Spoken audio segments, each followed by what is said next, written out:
नमस्कार, आप देख रहे हैं सिटी तहलका। मैं आपके साथ आकाश धमीवाल। चलिए रुक करते हैं सीधा खबरों की ओर, जहां रोहतक में सूर्य कवि बजे भगत सिंह जी की जयंती पर एक भव्य कार्यक्रम आयोजित किया गया। कार्यक्रम के मुख्य अतिथि के रूप में पहुंचे राज्यसभा सांसद रामचंद्र जांगड़ा ने मंच से पूर्व मुख्यमंत्री भूपेंद्र सिंह हुड्डा और कांग्रेस पार्टी पर जमकर निशाना साधा।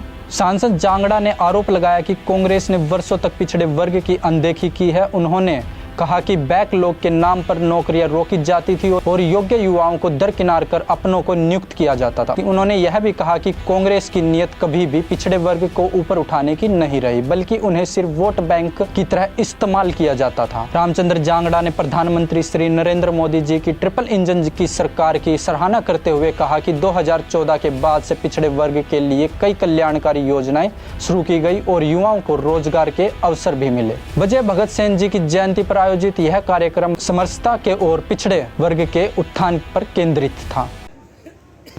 आज बहुत ही वरिष्ठ मंत्री, पहले डिप्टी स्पीकर रहे, लंबे राजनीतिक जीवन के अनुभवी नेता, समाजों को भी लोग आए होंगे, सभी मेरे साथी बुजुर्गों भाइयों, मैं सैन समाज को अपना गुरु भाई मानता हूं।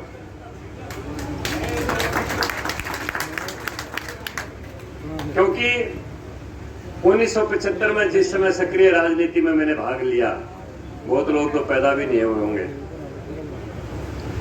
उस समय पिछड़ों की लड़ाई लड़ने के लिए जिस महान नेता ने मुझे प्रेरित किया था, जिनके साथ पहली बार 3 दिन मुहिम के चुनाव अभियान में 1975 में फरवरी का चुनाव था, मुझे रहने का मौका मिला, और जिन्होंने मेरे दिल के अंदर गरीब आदमी के लिए लड़ाई लड़ने की एक ज्योत प्रज्वलित की, उस नेता का नाम कर्पूरी ठाकुर है। उन्हीं के सानिध्य में हमने बैकवर्ड क्लासेस के लिए संघर्षों की शुरुआत की, और वो संघर्ष आज फलीभूत हुआ। हिंदुस्तान के प्रधानमंत्री भी पिछड़े वर्ग से हैं और हरियाणा के मुख्यमंत्री भी पिछड़े वर्ग से हैं। ये बहुत लंबी लड़ाई है। सरदार कर्पूरी जी कहा करते थे, बेटे जांगड़ा जी, जब तक ये लोग कांग्रेस का पीछा नहीं छोड़ेंगे तब तक कभी तरक्की नहीं कर सकते। हम गांव में जाते तो केवल मात्र बैकवर्ड क्लासेस के घरों के ऊपर कांग्रेस का झंडा दिखता, एक आध के ऊपर बेचारे वोट तो उन्हीं को देते थे, लेकिन झंडा नहीं लगाते थे। क्योंकि इन दिनों हुड्डा का परिवार जो है ना, वो पूरा का पूरा एंटी कांग्रेस हुआ करता था। कहते ताऊ किसकी वोट देगा, तो सहजते ही कहा करते कांग्रेस की दूंगा। बेटा क्यों देगा? बोला मेरा नहीं, हम तो कद्दे के दिन दे आए और मेरा नहीं था, क्यों दूंगा? तो कर्पूरी जी कहते थे, जब तक ये लोग कांग्रेस के चंगुल से नहीं निकलेंगे तब तक इनका भला नहीं हो सकेगा।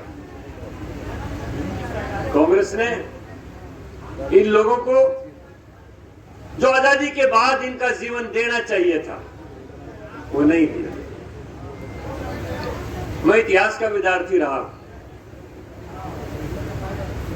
औरंगजेब के समय में विश्व व्यापार में हिंदुस्तान की 33% भागीदारी थी,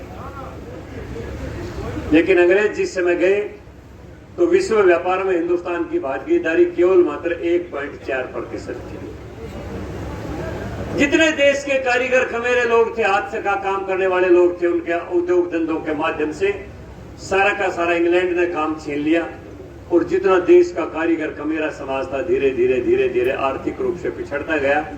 और ऐसी स्थिति आ गई कि आजादी के बाद जब जातियों की जनगणना हुई कि कौन जाति किस स्थिति के अंदर है, तो पूरे देश का शिल्पकार वर्ग बैकवर्ड क्लासेस की पोजीशन के अंदर आया हुआ था, पिछड़ों की श्रेणी के अंदर आया हुआ था।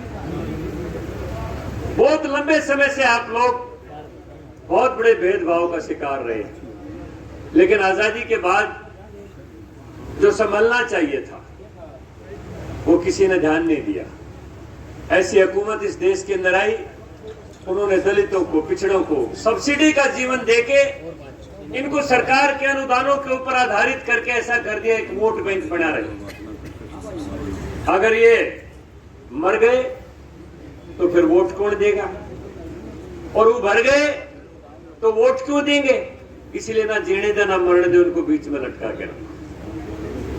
सब्सिडी का जीवन दे दो, लड़की की शादी होगी कन्यादान की राशि दे देंगे, बच्चा स्कूल में जाएगा बस्ता दे देंगे, 2 रुपए किलो चावल दे देंगे, 3 रुपए किलो गेहूं दे देंगे, 12 रुपए लीटर मिट्टी का तेल दे देंगे, 15 रुपए किलो दाल दे देंगे।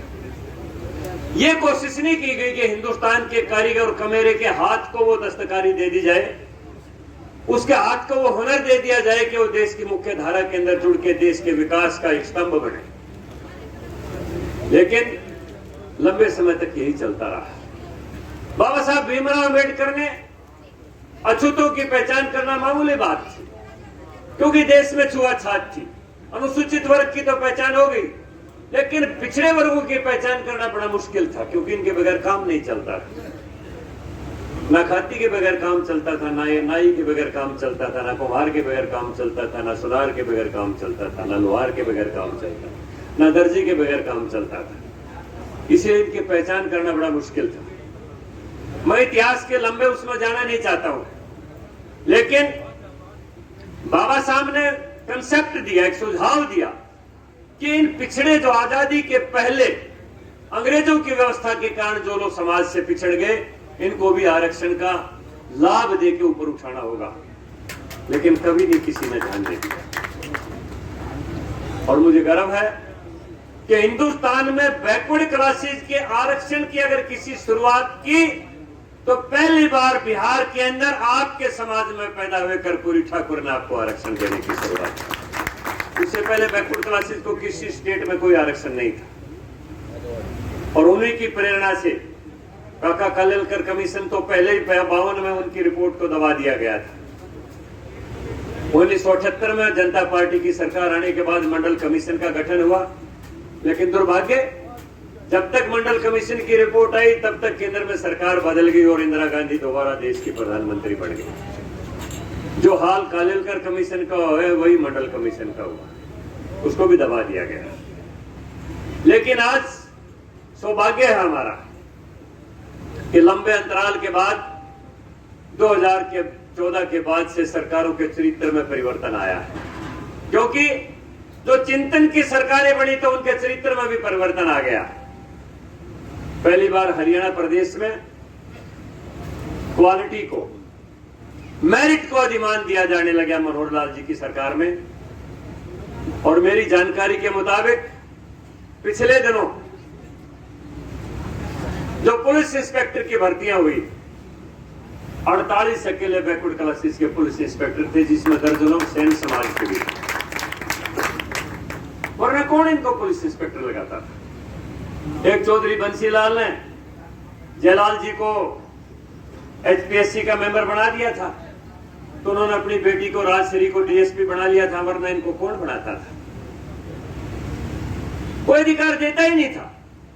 यह पता चलता है कि ये बैकवर्ड क्लासेस की किसी जाति का इनके अंदर से बदबू आने लग जाती थी कांग्रेस को, और इनका फार्म एक तरफ कर दिया जाता था। गंगवा जी कई बार बताते हैं क्या तरीका था, इनके फार्म ही कैंसिल कर दिए जाते, और जब सीटों का आरक्षण का लाभ भी अगर इनको देना होता तो आगे लाइन लिख दी जाती कि इनके अंदर से योग्य उम्मीदवार नहीं मिले, और वो खाली सीट छोड़ दी जाती, और बाद में कुछ समय बाद जनरल कैटेगरी के लोगों को उनके ऊपर भर्ती कर दिया जाता है।